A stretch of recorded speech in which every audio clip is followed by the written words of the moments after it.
Hearing Pastor Miles talk about how important apologetics are, it kind of hits home because it was these same apologetics that convinced me.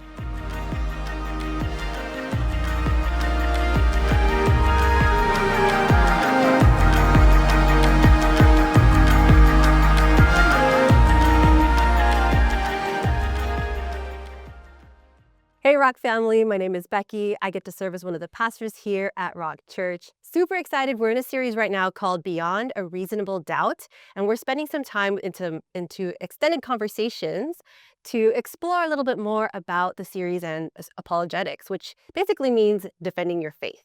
Here today, we've got the beautiful Allie. You may recognize her from the 3x7 we've had recently. She got to preach as one of the speakers up there and is also part of our creative team. And I've got Gabe here, who is one of the co-leaders of our young adult group here at Rock Church. So Gabe has a really powerful Saul to Paul story. So I'd love for us to start there. Yeah, so basically, I grew up Catholic. I went to Catholic school for 8 years. And, I was kind of a Catholic by tradition, family tradition. I was going to school. Never dwelled like too deep into my faith as a kid. And when I was 13 years old, I went to public school for the first time. And that's when I was exposed to atheism through documentaries, through new kids I was meeting, through just life in general, society. I started watching as many documentaries as I could to just learn more about atheism, to be essentially a better atheist. And at the time, it felt like I was free. Felt like I, broke these shackles of Christianity, tradition, and I was able to think freely for the first time. Family, friends, anyone I could, I would try to basically teach them about atheism. And, in the same way Christians were trying to save as many people as we can, I was essentially trying to save Christians from what I believed was brainwash. The older I got, once I reached about, my early 20s, I started respecting Christianity for the first time. I just noticed people around me we're all Christian, people I love the most, my family. And I saw where secularism and progressive, ideology was going, atheist ideology, where it led to, versus where a Christian lifestyle was going to through, testimony, essentially. Essentially, what brought me to the church was, to put it shortly, I was convinced. You've said something in the past to me where it's like, if the world was full of atheists versus a world full of Christians, Absolutely. which one would be better? Absolutely. Like it was like a very intellectual like combo you were having with Right. yourself. Yeah. Right. And where did you come to? And that was, the older I was getting, I was seeing that. I was seeing all throughout history Christian values, Christian outcomes, where it was leading to. And it's funny, one of the arguments I always used to make as an atheist was, why are we have progressive science, we have progressive medicine, nutrition. Why are we still following this old book, but we're going, progressive in every other aspect of our lives? And I used to always say that as an atheist. And now as a Christian, I see everything going wrong in the world right now. It's like, we kind of need to go back to the Christian, the Christian basics. I've never heard anybody, I feel like, say that, like that they were, studying or putting in the work. So like, how does one become a better atheist? I think like, I felt like the only qualification to be an atheist is you just don't believe in God. So I'm like, so what else are you doing, Right. That's like Pastor Miles, right? How he's like, it takes a lot of faith to actually be an atheist because you have to believe everything happened from nothing. Good. Yeah. Yeah. But what was that like one thing that made you kind of look, the grass is greener over there? Oh, and to Christianity? Yeah. Well, the short answer is I was convinced by apologetics. Apologetics online, apologetics in person. And like I said, I was at a point in my life where I was in my early 20s and, so it's a year ago, actually. Well, I don't know I'm saying it so far back, but, it was a year ago and, I was getting to the point where I wanted to be the best man I could be. And the fruits of Christianity were undeniable. Where Christianity brought you is where I wanted to be. Like I said, no faith, just purely going off statistics. And, that's why the Bible says your testimony is one of the most powerful things you have. Statistics are basically another form of testimony. It's just a lot of people's testimonies, in numbers. So here, seeing that, hearing Pastor Miles talk about how important apologetics are, it kind of hits home because it was these same apologetics that convinced me, online and, different sort of creators and debaters and yeah. Your story is, I think, just fits so well with the discussion today because I was going to ask you guys what you shared is kind of where the head and the heart meet Mhm. and come together to bring someone to faith. Why do you guys think gentleness and respect is just as important as truth when it comes to apologetics? Mm. That's so good. I feel like I feel like truth without gentleness can just like wound people and hurt people. I feel like even like without, in this topic, even with relationships or with anybody, like even though they're saying the truth, even though they're saying what's right, you'll remember the tone if it was in a harsh way or it wasn't in a gentle way, even though what they're saying is true and you don't like receive it. So I feel like I feel like it's just as important to be gentle and like be respectful. I feel like respect also like builds bridges with people. And so I feel like, every time I try to discuss, faith with someone who's a non-believer, I'm like, I just want to be human. Like, I don't have to over spiritualize. Just be human. I'm like, Ali, don't be weird. Like, be respectful. Yes. Like, my goal is to be seen and heard, and their goal is to be seen and heard. And so, with that comes like respect and gentleness. And I actually think respect and gentleness opens the door for people to receive the truth. Mm. Yeah. Mm. So good. What Yeah. about you? Yeah, and for me personally, I think mine was actually flipped because, throughout my years of being an atheist, I had so many. It's funny. Pastor Miles said on Sunday, like woo-woo Christians. Yeah. I had so, and he did think with his hands.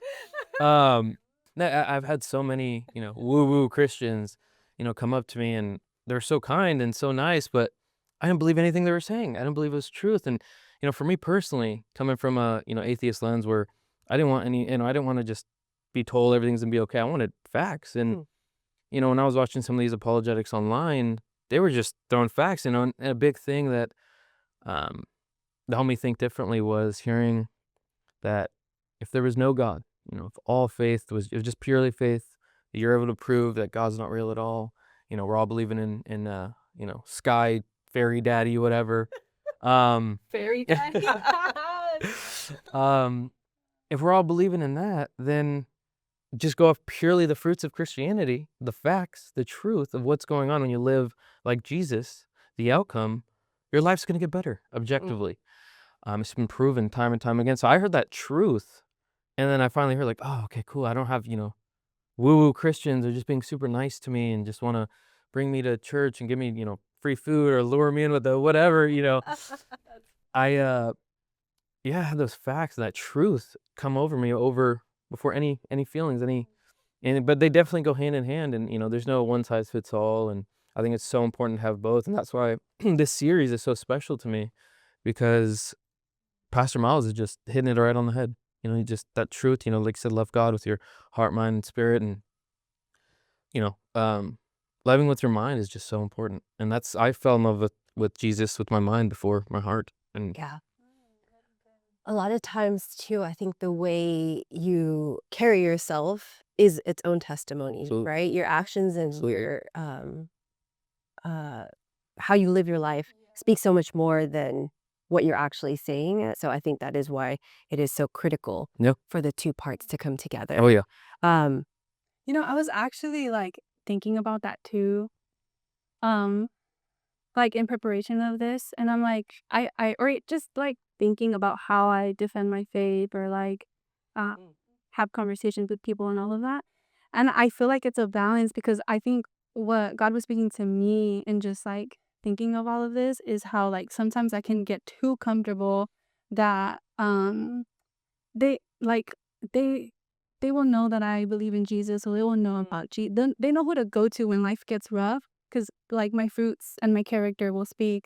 But sometimes like you also have to like speak, and like when I was thinking about like some of the hurdles of like me sharing my faith, I think for me it's like a lack of like urgency, because I feel like people just know, like they know that I'm gonna be the girl who will be there. They like a non-believer friend, if she's gonna have a hard time. They know like what friend to go to. But it's like, do they know? Like, do they know that Jesus is truly the answer? Do they know that what I have? So I feel like there's like a balance between my yes, they'll know me by my fruit, but how would a non-believer even know that the fruit? Like how can they pinpoint that my life is the way it is because of Jesus? Although for me, it's like, duh. Then how? So I think it's like a balance between, yes, my character and my testimony, but also they won't know my testimony unless I talk about it. So I think like that's something literally this weekend I was like reflecting on, and I'm like, dang. Yeah. That's so What good. a- That sense of urgency. I think it's the opportunity for fruit to come out in both places, right? Because now your friend will know about the Lord because you've stepped out in faith, and now you're also growing in your own walk, right? That reminds me, one of the objections Pastor Miles was talking about this past weekend was we don't need to defend God; He can defend Himself. And apologetics isn't about protecting God. It's actually about removing the obstacles to belief. So it's creating clarity and helping people really understand who God is. And one of the examples he talked about was like the slave owner and how he had gone there and like shared the gospel to try to basically convince all these African Americans to come and follow, or Africans to come and follow him into the slave ship, which was like terrible. But in the Epistle of Philemon, which is often used to advocate for slavery in the New Testament, you can see that Philemon is the owner, the master, and Onesimus is the slave, and Paul is telling him to go back to his master. And people are like, "Oh, see, like everybody's the Bible advocates slavery." Right. That's not true. What he's telling him is to go back to him and for the master to treat him as a brother. Right. As a brother in Christ. And so it's an opportunity now for both of these individuals to experience the goodness of God, so that the slave owner can now, through his own decision making, make this person who he thought he owned become like a brother. So there's growth in him, and then for the slave to submit to the authority that God had placed in his life to come back. But they would live together and propel the gospel together. Yeah. So it's kind of, it's interesting of like where you come from too, and the experiences that you have. I think in apologetics it's called your social location, and where your perspective on things. It's just really cool today that we got to have the experience and perspective, this kind of more analytical side from a former atheist, now believer. We're here now. And Allie, who has been raised in the faith, and myself, who came to know the Lord when I was in my late 20s. So kind of in all span of life. Oh, yeah. Well, Rock family, thank you for joining us. Hopefully you got a little bit more with our extended conversation here. To find out more about the series, text Next Steps to 52525 or go to sdrock.com/nextsteps. We'll see you soon.